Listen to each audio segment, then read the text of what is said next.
queria pedir a sua atenção para essa mensagem específica, porque nós temos muita coisa boa aqui para ensinar e despertar a igreja também na obra dela de evangelização, certo?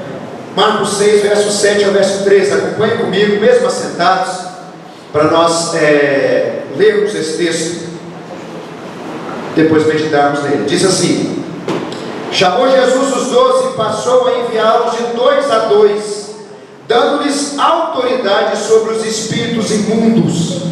Ordenou-lhes que nada levassem para o caminho, exceto bordão, nem pão, nem alforje, nem dinheiro, que fossem calçados de sandálias e não usassem 2 túnicas. E recomendou-lhes: quando entrardes em alguma casa, permanecei aí até vos retirardes do lugar. Se em algum lugar não vos receberem, nem vos ouvirem, ao sairdes dali, sacudi o pé dos pés, em testemunho contra eles. Então, saindo eles, pregavam ao povo que se arrependessem, expeliam muitos demônios e curavam numerosos enfermos, ungindo-os com óleo. Verso 12 e o verso 13, vamos ler juntos? Eu peço para você ler um pouco mais alto, para sair na gravação, depois vai para o Facebook, para o YouTube, e a gente vê também que a igreja está participando do culto com a gente. Todos, verso 12 e verso 13, todos. Então, saindo eles, pregavam ao povo que se arrependessem, expeliam muitos demônios e curavam numerosos enfermos, ungindo-os com óleo. Esses mesmos versículos, em outra versão, diz assim: então eles partiram, dizendo a todos que encontravam que se arrependessem, expulsavam muitos demônios e curavam muitos enfermos, ungindo-os com óleo. Nós temos visto, queridos irmãos, que o Evangelho de Marcos tem algumas partes, e a parte que nós estamos é a 6ª parte do livro, que vai mostrar um número enorme de manifestações da autoridade de Jesus, seja sobre enfermidades, seja sobre espíritos malignos, seja no ensino, seja às vezes corrigindo a tradição dos judeus. Essas são manifestações da autoridade do Senhor Jesus Cristo.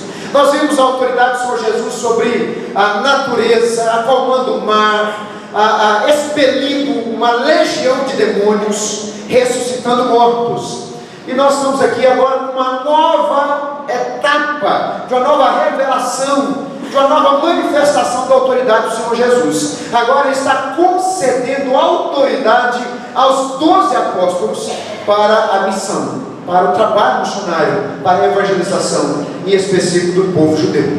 Nós vimos no capítulo 6, semana passada, que Jesus está aqui na região de Nazaré. Primeiramente Ele esteve em Nazaré, e Ele foi rejeitado em Nazaré devido à incredulidade. Se o capítulo 5 é o capítulo da fé, o capítulo 6 é o capítulo da falta de fé. O capítulo 6 nós vimos ontem, domingo passado, de 1 a 6, o perigo, um alerta contra a incredulidade, porque a incredulidade afasta a própria presença de Deus de nós. E o que aconteceu foi isso.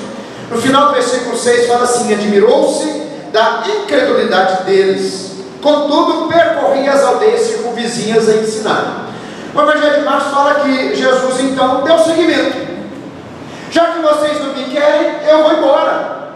Pela segunda vez Jesus esteve em Nazaré e o povo o rejeitou. Primeira vez quiseram matá-lo. Na segunda vez não deram importância para ele. Ele foi criado aqui mesmo. E o coração foi fechado pela incredulidade. E o Senhor Jesus não pôde fazer ali milagres grandiosos, não ser curar alguns enfermos. Mas ele deu seguimento à sua obra.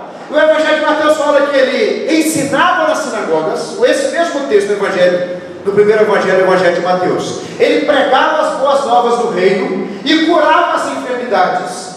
E esse percurso que Jesus foi fazendo, exercendo esse ministério de ensino, pregação e cura, ele foi entrando em contato com novas pessoas. Ele foi entrando em contato com pessoas diferentes, que ele não tinha encontrado, gente necessitada, diferente daqueles lá de Nazaré, que o rejeitaram. Ele encontrou gente aflita, ele encontrou gente necessitada, ele encontrou gente que ele pôde então ministrar, abençoar, perdoar, curar, restaurar. O Evangelho de Mateus fala que foi isso que levou a Jesus a enviar os apóstolos para pregação ao povo judeu. Olha que interessante, capítulo 9 de Mateus, verso 36 ao verso 38. Se você quiser abrir, você pode abrir, se não quiser, você acompanha comigo. Diz o texto, olha, a motivação que levou Jesus a enviar os apóstolos: vendo ele as multidões, compadeceu-se delas, porque estavam aflitas e exaustas como ovelhas que não têm pastor. Eu fui procurar saber a palavra aflita aqui no texto original, é a palavra esfolado. A ideia é que o estágio crítico da vida espiritual desse povo é como se eles tivessem sido arrancados da sua própria pele. Essa é uma alusão ao texto de Ezequiel, quando Deus traz uma palavra dura aos líderes do povo de Israel, que arrancavam o couro das ovelhas. É literalmente isso que está escrito em Mateus 9, verso 36. Eles estavam aflitos por causa de quê? Quando a ovelha é tosquiada, ou quando ela é ferida, ou mal tosquiada pelos pastores, ela entra no estágio então de doença, de aflição, de abatimento, de prostração. O Senhor Jesus olha para aquelas pessoas e enxerga essas pessoas como se fossem esfoladas espiritualmente, abandonadas espiritualmente, devido ao abandono de Deus por parte da liderança daquele povo. E o pecado e as consequências do pecado, e também a opressão de Satanás. Muitos deles eram vítimas literais de Satanás. É por isso que o texto mostra que muitos demônios eram expulsos. E não está falando de ímpio, não está falando de povos de fora, está falando do povo de Deus.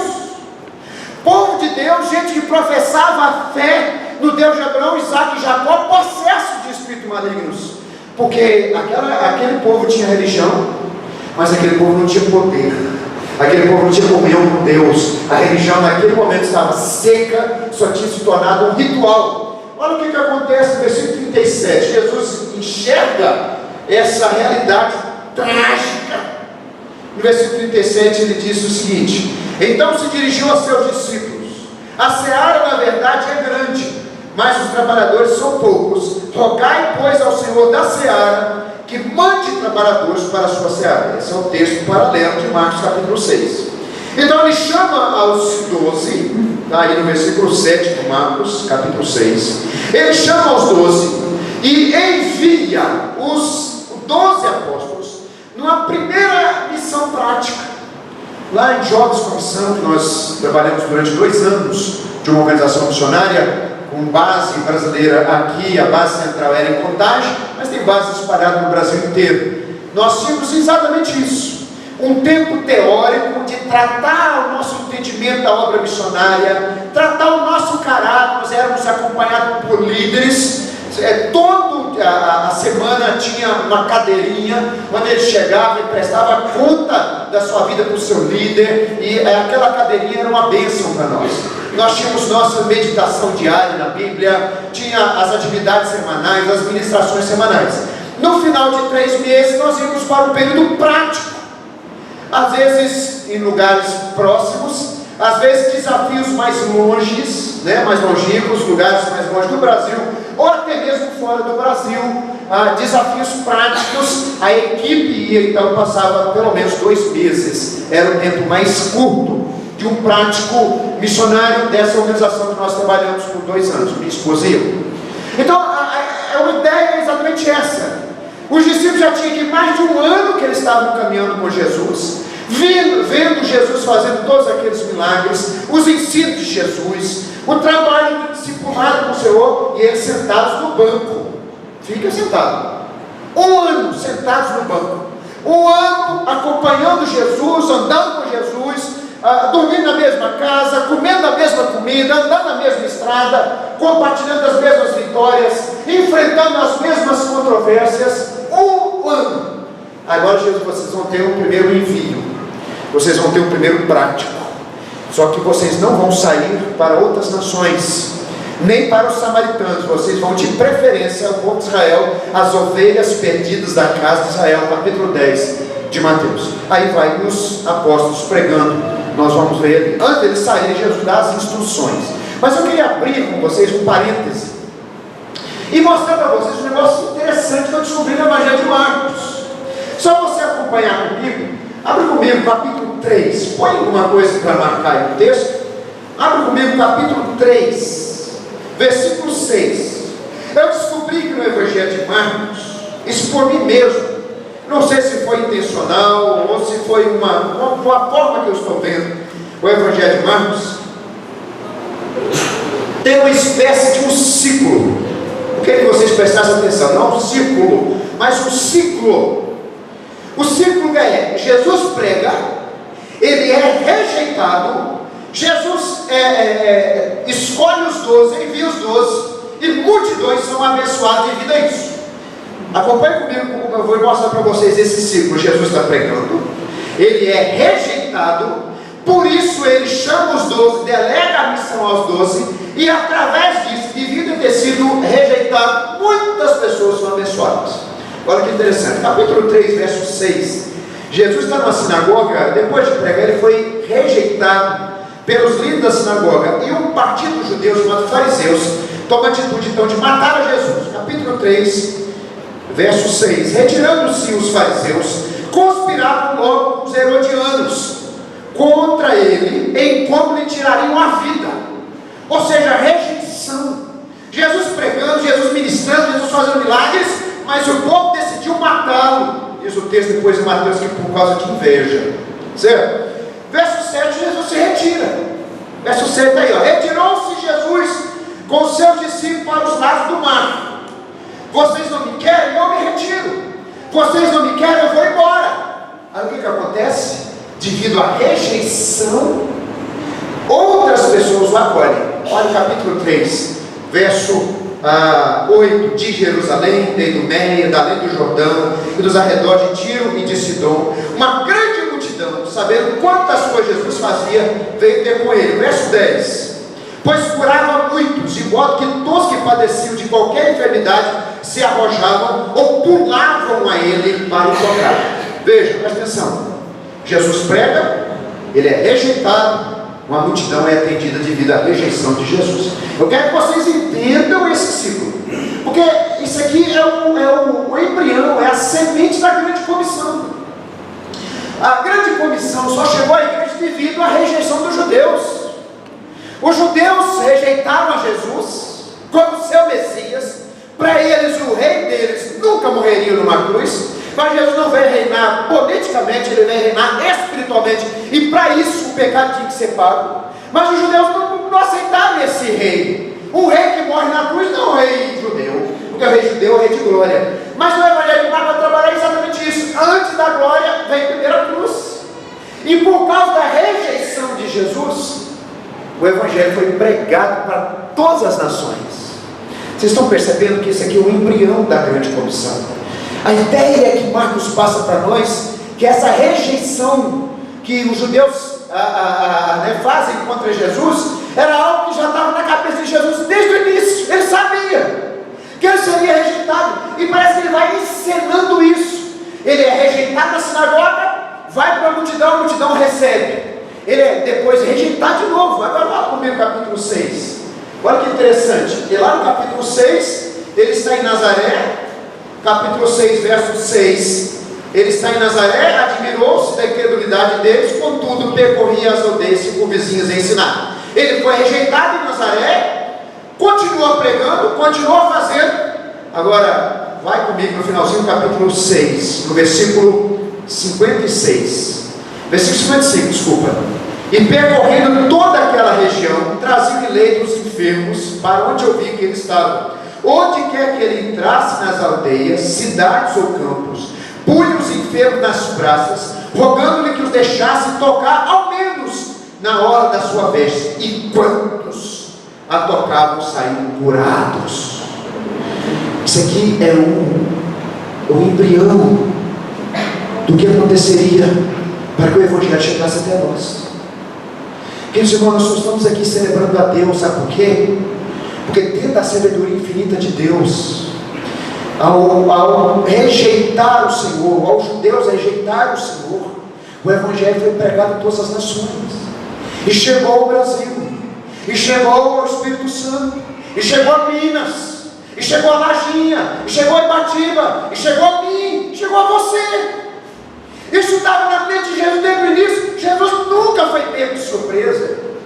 Pelo contrário, ele está encenando isso com os discípulos. Você vai ver que ele foi rejeitado, ele lá na sinagoga em Cafarnaum, uma multidão recebe, ele chama os 12.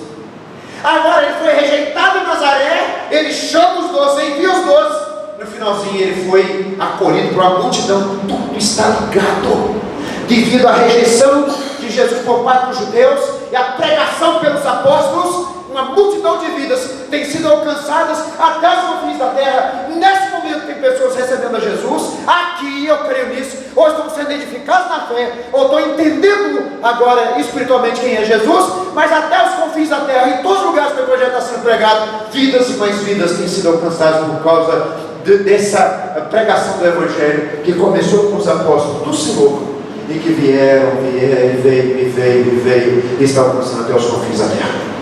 Esse é o projeto de Deus.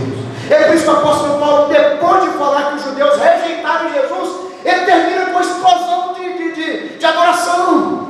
Ele diz: quem conheceu a mente do Senhor? Ou quem foi o seu conselheiro? Exatamente nesse contexto. Porque Deus apanha os sábios na sua sabedoria. O povo de Israel se sentiu assim tão importante diante de um Messias que morreria na cruz, diante de um rei que morreria na cruz, e essa sabedoria carnal dos judeus foi a ferramenta onde Deus então expandiu a pregação do Evangelho até os confins da terra. Deus apanha os sábios na sua sabedoria. Aí a minha pergunta é: será que esse ciclo não se repete? Será que nós não vemos gente que devia estar acolhendo a Jesus, o Evangelho de Jesus, vivendo com Jesus, rejeitando ele? Porque primeiro ele foi rejeitado numa sinagoga em Cafarnaum, depois ele foi rejeitado numa sinagoga em Nazaré. Ele não foi rejeitado por prostitutas, ele não foi rejeitado por roubadores, ladrões, ele não foi rejeitado por pessoas não crentes, ele foi rejeitado pelo povo de Deus. Então esse ciclo ele continua. E eu queria completar então a mensagem de semana passada, porque eu estou vendo isso acontecer. Não posso dizer que sou profeta, mas à luz da palavra eu posso dizer que isso está acontecendo. Nós estamos vendo um povo que devia estar caminhando com o Senhor, vivendo na presença de Deus, desfrutando das promessas do Senhor, vivendo, contribuindo na obra de Deus, no sentido de, com a vida, vendo Jesus atuando nesse mundo, mas que estão rejeitando o Senhor. E preste atenção, esse ciclo continua. Se há um povo que o rejeita, pode ser religioso, pode ser um povo já de tradição religiosa, inclusive protestante. Se há rejeição de Jesus e não há obediência a Jesus, Jesus continua. E muitas vidas vão ser alcançadas, porque um povo o rejeitou. E esse ciclo vai continuar até o dia da volta do Senhor Jesus. A gente não pode colocar simplesmente a culpa naqueles judeus, mas se nós estamos resistindo viver o projeto de Jesus para cada um de nós. Eu te pergunto: você está vivendo com o Senhor Jesus? Você quer que Ele reine na sua vida? Você quer que a vontade dEle reine na sua vida? Porque é isso que qualifica a igreja como povo do Senhor. Não é placa, não é culto, não é roupa, não é palavreado, não é vocabulário, é a vivência prática do Evangelho como estilo de vida no seu coração. Eu só queria fechar esse parênteses dizendo então que esse ciclo ele continua. Eu só peço a Deus que o Senhor não passe de nós e não vai adiante achar outras e outras vidas sedentas dele, para que ele possa abençoar, porque aqui o povo está abastado dele. Jesus já não está tendo mais aqui valor, como não teve valor para os judeus. O pé de tropeço. Jesus é a rocha dos séculos. Onde ele não cabe, ele se torna pé de tropeço. Guarda isso. Jesus é a rocha dos séculos. Ele é a pedra de tropeço, como diz o texto em 1 Pedro 4, verso 4. Tropeçaram na pedra de tropeço, e essa pedra de tropeço é Jesus. Se Jesus não cabe na sua vida, se Jesus não cabe no seu sonho, nos seus projetos, Tenha cuidado, para que você seja um falso crente, e você está vivendo um falso cristianismo, e você não tem nada da graça de Deus na sua vida. Jesus tem que caber, Ele tem que ser o rei, e Ele tem que reinar no nosso coração. Eu só queria dizer isso. Eu queria que o Senhor aplicasse essa palavra no seu coração. Então volta aqui para o texto de Marcos capítulo 6, verso 7. Jesus dá aqui instruções para que os discípulos os 12 fossem pregar os judeus. Ele diz: vai para as ovelhas perdidas da casa de Israel, não vai para os gentios nem para os samaritanos, primeiramente os judeus, porque esse povo espiritualmente estava falido. E então os discípulos saem. Primeira coisa que Jesus fala aqui no versículo 7, a primeira instrução e a primeira verdade é: vocês precisam de autoridade espiritual. Eu queria que você ouvisse isso que eu vou dizer, olhando para essa figura que representa o que Jesus fez. Não dizer que é literal o que ele fez, mas que representa o que ele fez. Olha só, chamou Jesus os 12 e passou a enviá-los de 2 em 2, dando-lhes autoridade sobre os espíritos imundos. Então, ou seja, a autoridade foi dada antes do envio. Autoridade antes do envio. Essa é a primeira verdade. Para que você possa contribuir no reino de Deus, abençoando vidas. Lembra, Jesus olhou para as multidões e viu que elas estavam esfoladas. Então ele chama os discípulos e envia os discípulos. Mas antes disso ele dá autoridade. Por quê? Porque se eles não tivessem autoridade espiritual, o que eles poderiam fazer diante das necessidades que eram espirituais? Está entendendo? Atendimento social, atendimento nas necessidades físicas, materiais de uma pessoa, uma coisa. E aí ele deve fazer isso também. Jesus ensinou isso. Logo depois Jesus multiplica pães e peixes. Só que tem uma coisa: Jesus dá autoridade espiritual para os seus 12 apóstolos. Sabe por quê? Porque o problema essencial das vidas não é dinheiro, não é a falta de dinheiro. O problema essencial de cada um é o pecado. O problema essencial de cada um é espiritual. Por isso Jesus concede a autoridade espiritual a esses apóstolos, para que eles vão e tragam soluções, para que eles fossem e trouxessem respostas espirituais para os dramas espirituais que o povo está vivendo. Agora, aqui, Jesus estava no meio do seu ministério. Quando ele chega no final do seu ministério, ele diz o seguinte, Mateus 28: toda autoridade já me foi dada no céu e na terra. Ide, portanto, fazer discípulos de todas as nações. Quando nós entendemos, para nós hoje, nós entendemos que a autoridade não é algo que nós produzimos. As necessidades continuam as mesmas. Hoje nós fomos lá no projeto Criança Feliz orar com as nossas crianças. E quando eu fui orar, eu induzi o meu coração com mais fé. Eu falei: Senhor, eu não posso simplesmente orar para um trabalho evangelístico, desde que ele seja bênção, mas não posso simplesmente orar para que a Edilane e as suas colaboradores que estavam ali realizassem um trabalho bem feito. Não! Na hora que eu estendi a mão, eu falei assim: eu vou orar para que vidas sejam salvas, eu vou orar para que famílias sejam restauradas, eu vou orar para que as coisas aconteçam. Sabe por quê? Porque eu não produzo autoridade, eu experimento autoridade. Essa autoridade vem de cima, essa autoridade vem do Senhor Jesus. É por isso que nós podemos olhar para as necessidades do povo, podemos olhar para os desafios que nós vemos à nossa volta, de famílias arruinadas, de gente escravizada, do pecado tomando conta dos corações, de Satanás cegando os olhos, e dizer o seguinte: em nome de Jesus eu vou, e em nome de Jesus eu serei bênção, porque Ele tem autoridade, eu não, eu só recebo autoridade. E essa autoridade se torna na minha vida então poder contra tudo aquilo que é espiritual. O Senhor concede autoridade ao seu povo, e é na autoridade dele que nós vamos fazer a obra de Deus. É por isso que antes de enviar de 2 a 2, ele impõe as mãos e capacita aquele povo com poder, para que eles, ao encontrar essas estruturas de pecado, essas estruturas espirituais que estavam impedindo aquele povo de viver a felicidade de Deus para a vida deles, eles pudessem então abençoar aquelas pessoas, jogar por terra tudo aquilo que pudesse impedir que a graça de Deus restaurasse as vidas. Meus irmãos, eu queria dizer para vocês o seguinte: a autoridade não se produz, a autoridade não está no discurso, na eloquência, a autoridade não está na placa da igreja, A autoridade está na vida de alguém que buscou do Senhor poder para ser bênção na vida de outras pessoas. Vendo a palavra de Paul Washer. Paul Washer é um pastor batista americano. Ele disse uma frase que eu fiquei assim: meu Deus, tem misericórdia de mim. Ele falou assim: nós temos que estar dispostos a orar, a orar, a orar, a orar, e a jejuar, e a jejuar, e a orar, até que Deus derrame poder e graça sobre um grupo de pessoas, e nós vemos Deus sendo glorificado na vida daquelas pessoas, vidas sendo restauradas, gente liberta, pessoas sendo transformadas pelo poder de Deus. A igreja não produz autoridade, a autoridade não está no tempo de crente, a autoridade não está na atividade em si, a autoridade é desfrutada, experimentada pelo poder de Jesus, porque Ele tem toda a autoridade, nós somos apenas os canais, somos apenas o canal da autoridade do Senhor Jesus na vida das pessoas.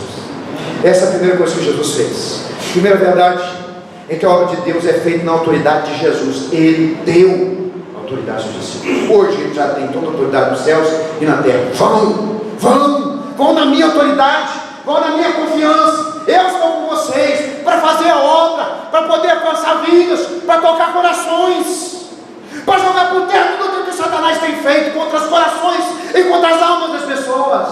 Ele tem autoridade, nós somos apenas o canal. Segunda verdade está aí, na figura 2:2. Olha que interessante. O texto da lei de Moisés, Deuteronômio, dizia que perante um tribunal, o testemunho de duas pessoas era válido. O testemunho de 2 ou 3, todo caso, diante do tribunal, sobre testemunhos de 2 ou 3 pessoas, era validado, por causa da confirmação do fato. 2 pessoas, pelo menos, tinham que confirmar o mesmo fato para que seja aceito, então, em tribunal. Jesus, ele tem em mente essa ideia quando ele viu os discípulos de 2:2. Nós estamos diante como se fosse um tribunal. As pessoas têm que entender, né, que a igreja tem que entender que lá fora, com as vidas não crentes, pessoas sem fé, eles precisam aceitar que isso tudo que nós pregamos são fatos, são verdades. É como se fosse um tribunal de julgamento, e a incredulidade deles então julga ao contrário: não aceito, não quero. É por isso que o Senhor Jesus disse que quando o Espírito Santo de Deus viesse, Ele convenceria o mundo do pecado, da justiça e do juízo. Antes de Jesus enviar de 2:2 como testemunho diante de um tribunal da consciência dos outros, Ele capacita, porque quem convence a pessoa da veracidade, da verdade, do fato de que Jesus existe, é Salvador, é o Espírito Santo de Deus. Mas você é testemunha. Você tem que ir lá dizer o seguinte: eu sei. Você tem que ir lá dizer o seguinte: eu experimentei. Você tem que ir lá dizer o seguinte: olha para mim, porque de fato Jesus mudou a minha vida. Ainda tem muita coisa para acontecer, mas Jesus é real em mim. Em nome de Jesus, você está ali como testemunha. 2:2 não é simplesmente uma estratégia, mas é uma confirmação de um fato. Nós estamos aqui como testemunhas diante do tribunal do seu coração, para dizer para você que o que aconteceu é fato no passado, é fato na minha vida hoje, porque eu sei quem tem um crido, e Ele está presente em mim, Ele fez morada em mim, Ele salvou a mim. Estamos aqui para dizer para você que vai fazer na sua vida também. Agora, eu acho interessante 2:2, a gente vê muito testemunho de Jeová fazendo isso, né? Eu gosto muito de entender isso como uma espécie de você complementar, de você ter uma parceria e você também complementar o outro. De 2:2 é porque a obra de Deus não é feita sozinha. Nós vamos de parceiros, nós vamos de gente para trabalhar conosco, nós vamos de gente para poder se sacrificar para servir a obra de Deus. Não um sacrifício para ganhar alguma coisa de Deus, mas um sacrifício para trabalhar mesmo. Do trabalho existe sacrifício. Eles perguntam para mim no WhatsApp: pastor, tudo bem? E eu falo: estou bem. E você, está bem? As coisas do trabalho, normal. Existe sacrifício, exige polir os sacos, né? Imagina a obra de Deus sem parceria, trabalhando sozinhos, trabalhando sem apoio, e com mais, às vezes nem sem apoio, com gente ainda puxando para trás. Como que a gente trabalha? Como é que faz a obra de Deus, gente? Nós precisamos de gente para apoiar aqui o nosso projeto Criança Feliz. Cheguei lá, olhei a casa boa, tem uma garagem ótima, mas nós precisamos de gente para enfeitar aquela casa, né, Dinâmico? Precisamos de gente para dar aquela casa de cara de criança, com cara de adulto ainda, mas pintar, cheio de balão. Eu gosto de balão, faço um arco de balão, né? Faço um negócio, umas pinturas, uns cartazes. Nós precisamos de gente para trabalhar. 2 a 2 é parceria na obra, e mais, é complementação. Sabe por quê? Uns são mais ousados, outros são mais prudentes. Quando você vai de 2 a 2, tem hora que você vai no vácuo do ousado. Por exemplo, eu tenho um amigo muito ousado, e eu ia no vácuo dele. Muitas vezes ele vinha e percebia uma situação, percebia discernia alguma coisa, mas eu não discernia. Mas eu ia no vácuo dele e eu ia atrás. Agora já aconteceu o contrário. Devido a eu ser mais prudente, muitas vezes ele não ia no meu vácuo. A ousadia dele se retirava e entrava a minha prudência.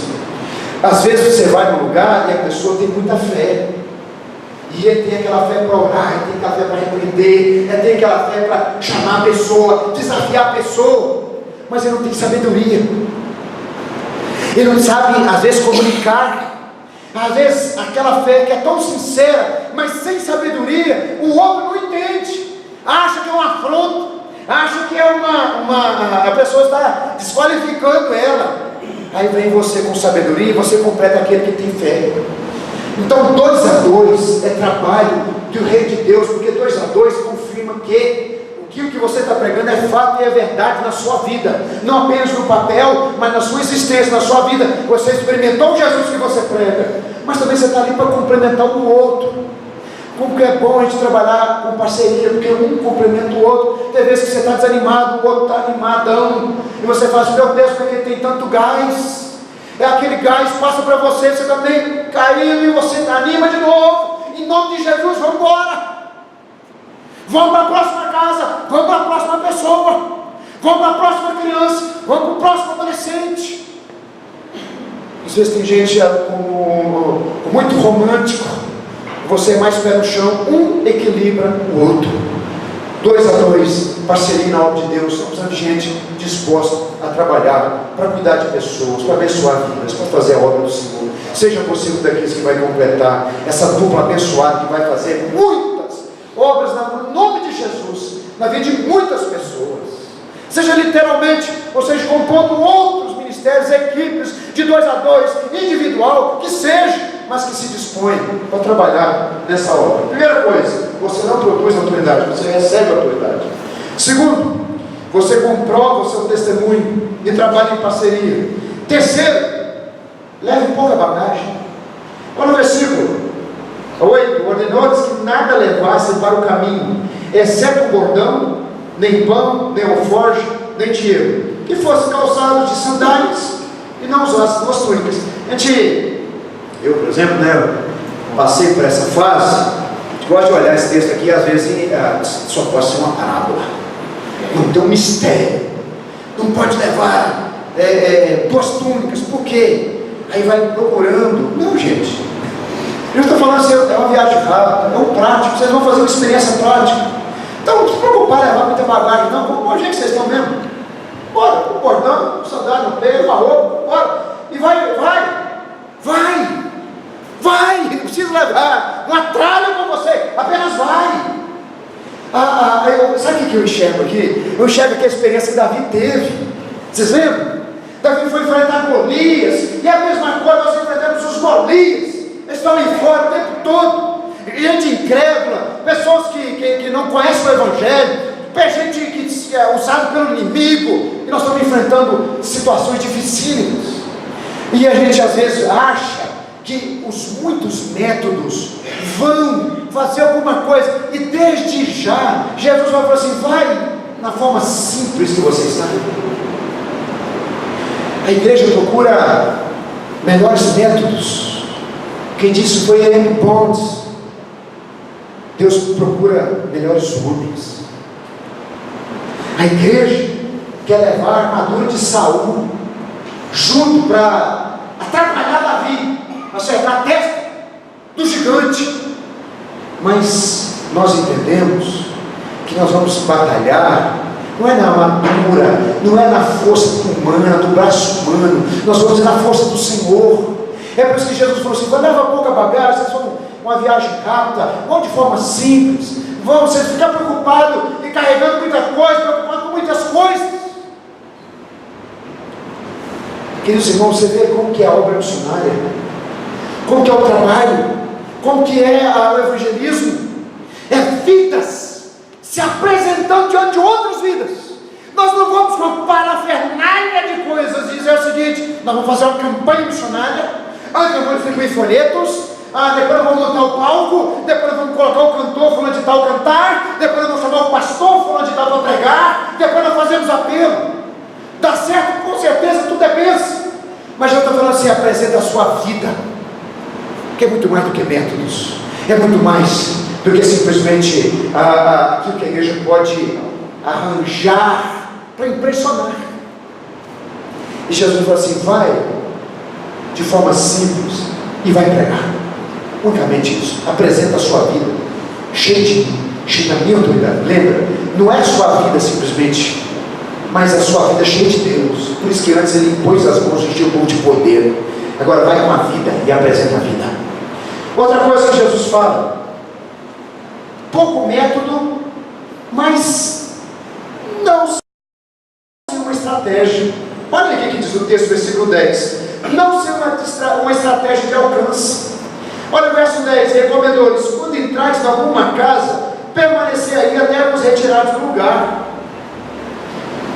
Quais são as verdades? Primeiro, a autoridade não é produzida, ela é recebida, experimentada, certo? Segundo, a obra de Deus tem que ser feita em parceria, um completando o outro, um grupo que se completa e trabalha e avança. Terceiro, apresenta a vida, não apresenta a parafernália que você produz, apresenta a sua vida cheia do poder de Deus, certo? Aqui estou, e aqui eu quero falar com você. As demais coisas, gente, são só produções, a gente gosta de produzir demais. Eu nunca esqueci o que Leonardo Ravenhill disse. Ele disse o seguinte: que muitas igrejas são como aqueles cargueiros que adentram um oceano cheio de equipamentos, cheios de radares. Hoje tem navios, tem um programa da Discovery, tem navios com radar, tem toda uma estratégia, tem todo um trabalho para poder pegar os cardumes de peixe. Mas esse navio cheio de parafernália adentra o oceano, o mar, mas volta sem peixe. Enquanto isso, barquinhos, como diria lá em Aracaju, tototó. Quem já andou lá em Aracaju de tototó? Coisa mais gostosa, você atravessar o rio Aracaju, vendo os botos pulando do seu lado. E o tototó é aquele barco que você liga, vai tototó, vai embora. E você passa um aperto para sair do barco, você passa mais aperto aí, porque não vai para luz, para lá para cá, você tem que passar numa prancha. Eu falei: gente, só o povo está acostumado. E eu andando e vai embora. Mas volta carregado de peixe. A orla do rio Aracaju fede peixe longe. Mas os barquinhos que vão buscar é tudo barquinho tototó. Gente que não tem nada mais a não ser um barquinho que faz barulho, de óleo 2 tempos. Só isso. Mas está lá na orla do rio Aracaju, cheio de caranguejo, cheio de peixe. A quilômetros você sente o cheiro de peixe, de longe. Porque o que importa é o pouco que você apresenta, mas cheio da autoridade do Senhor Jesus. Louvado seja Deus. O dia que a igreja entender isso, ela vai parar de fazer esse monte de coisa, gastar muito dinheiro com tanta coisa, que não faz nada, porque o que funciona é vida, falando para vidas. E a outra coisa que Jesus disse é o seguinte: vai com a vida, mas não sem estratégia. Ele fala aquilo que nós fizemos aqui com o São Antônio: entra numa casa e fica ali. E vai acontecer a estratégia da rede. Sabe o que é a estratégia da rede? Se você entra numa casa, essa casa sempre tem uma outra casa próxima que é da abertura. Aí você vai costurando a rede. Aí você está nessa casa, na segunda casa, essa casa tem sempre uma outra casa que te dá abertura. E você passa para a terceira, você vai dando uma outra costura na rede. E assim você vai tecendo uma rede. Assim você vai tecendo uma rede de relacionamentos a partir de uma casa. Quem entendeu isso foi Jesus. Hoje o povo está inventando células e achando que isso é a invenção do século 20 e 21. Irmão, não lê Bíblia. Célula já existe desde o início. Uma casa se torna uma estratégia para alcançar outra casa, e outra casa sendo alcançada através daquela segunda, daquela terceira, agora uma quarta, e assim vai com uma célula unindo a outra, e vidas sendo alcançadas. Isso partiu da mente e do coração de Jesus, coração missionário do Senhor Jesus. Essa é a estratégia mais gostosa, quando você consegue entrar na casa de alguém, essa pessoa te receber, sabe, você ganhou essa pessoa pelo menos para te ouvir e confiar em você. Querido, você já tem, sabe, quase 100% de todo o trabalho feito. Agora é só orar para que o Espírito Santo faça, né, meu irmão? Só da pessoa abrir um lar para você, já é um ganho enorme dele confiar em você e entrar na sua casa e pregar o Evangelho. Principalmente nessa sociedade hoje que tem tanta gente desviada do catolicismo e também de igrejas evangélicas. Se você entra na casa dessa pessoa para pregar o Evangelho verdadeiro, você vai ter ali um bom trabalho feito. O restante é o Espírito Santo de Deus que faz. Última coisa que Jesus fala, e é um negócio muito forte, e eu creio que só o Espírito Santo de Deus pode nos ajudar a entender essa linha fina. Sabe por que nós estamos acostumados a entender que nós não podemos desistir do pecador? E eu sei que não podemos desistir. Existem relatos de obras missionárias que o missionário fica 5, 7, 10 anos, como Hudson Taylor, por exemplo, na Índia.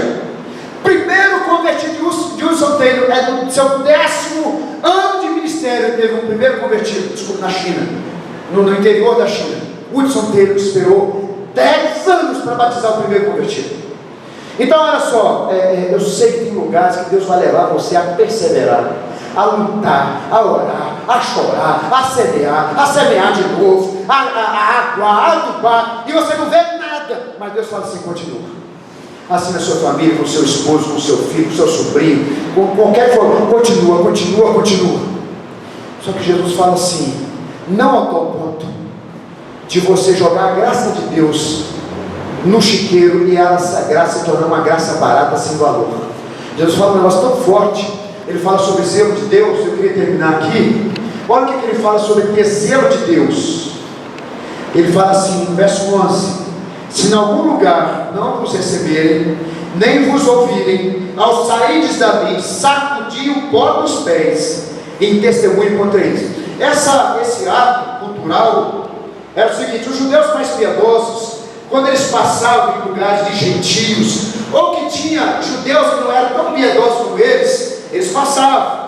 Mas quando eles chegavam nos outros lugares mais consagrados, nas ruas da santa cidade de Jerusalém, antes de entrarem, o que eles faziam? Sacudiam os pés para que aquela sujeira imunda de onde eles passaram, contaminada pelo pecado de onde eles passaram, não sujasse o lugar santo onde eles estavam.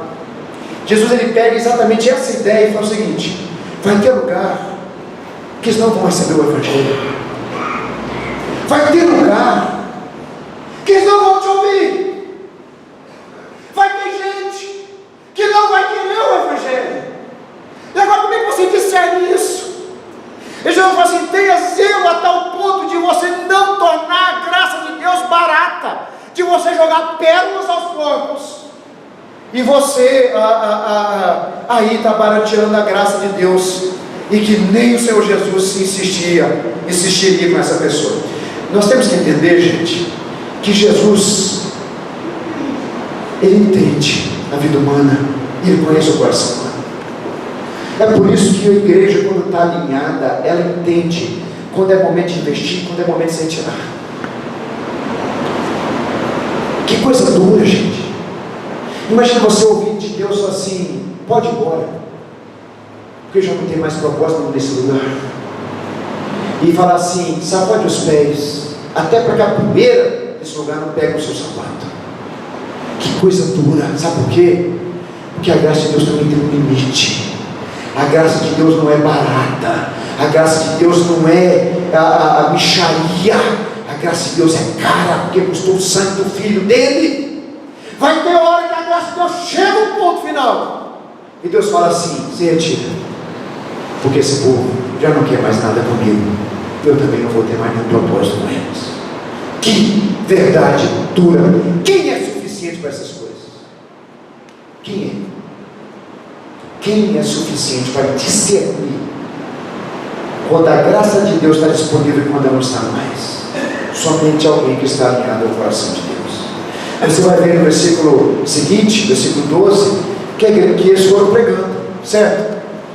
E olha que interessante, Jesus não falou nada do conteúdo da pregação. Mas o que eles pregavam? Pregavam ao povo para que se arrependesse. Eles não pregaram prosperidade, eles não pregaram restauração de casamento, eles não pregaram libertação de drogas, eles não pregaram nada daquilo que é secundário. Quantas vezes nas escolas pregando, eu falei: se você crê em Jesus e aceitar Jesus, Jesus vai te libertar do cigarro, Jesus vai te libertar das drogas. Ô, gente, Jesus faz isso, mas esse não é a doença. Vocês lembram que eu falei no início? Jesus deu autoridade espiritual, porque o problema é espiritual. E como que os apóstolos ficaram um ano com Jesus? Olha como é que eles estavam discernindo tudo. Jesus não falou nada do que eles deviam pregar, mas eles foram pregando arrependimento por causa da sintonia com o Senhor Jesus. A igreja, quando ela está sintonizada com Jesus, ela não prega aquilo que Jesus manda pregar. Ela prega qualquer outra mensagem secundária, mas ela não prega o que é de fato, o que a pessoa precisa ouvir. Você, pregador, precisa de arrependimento no seu coração, entregar sua vida para Deus. Isso é levado pelo sangue de Jesus. É por isso que o povo saiu pregando arrependimento. Você precisa de autoridade, você precisa de parceria, e a igreja precisa de parceria, e você necessita, como diz aí o texto, entender que a graça de Deus também tem certos limites. Dura coisa é você ouvir da parte de Deus que já não tem mais propósito no povo, uma localidade. Dura coisa. Eu não queria ouvir isso, não queria jamais. Agora, você precisa entender que tem uma mensagem, e essa mensagem é a mensagem do arrependimento, é a mensagem do quebrantamento, é a mensagem da cruz. Mas também tem uma experiência, a experiência de poder. Olha o que aconteceu. Lá no finalzinho do versículo 3, o verso 13, no final do nosso texto. Olha só. Então, verso 12: saindo eles, pregavam ao povo que se arrependesse. A mensagem é de arrependimento, porque essa mensagem é espiritual para atingir uma doença espiritual. Verso 13: expeliu muitos demônios e curavam numerosos enfermos, ungindo com óleo esses enfermos. A experiência de poder acompanhou a obediência dos apóstolos. A experiência de poder vai acompanhar a obediência dessa igreja. A experiência de poder vai acompanhar a sua obediência. Essa é a promessa do Senhor Jesus para nós. Quem obedece à missão do Senhor experimenta a autoridade na prática, seja com pessoas convertidas, pessoas libertas, gente curada, não importa. A experiência de poder vai ser uma realidade, vai ser uma constante na sua vida. Deus chama a igreja para a missão, e a igreja vai obedecer em nome de Jesus, porque é o Senhor Jesus que está chamando.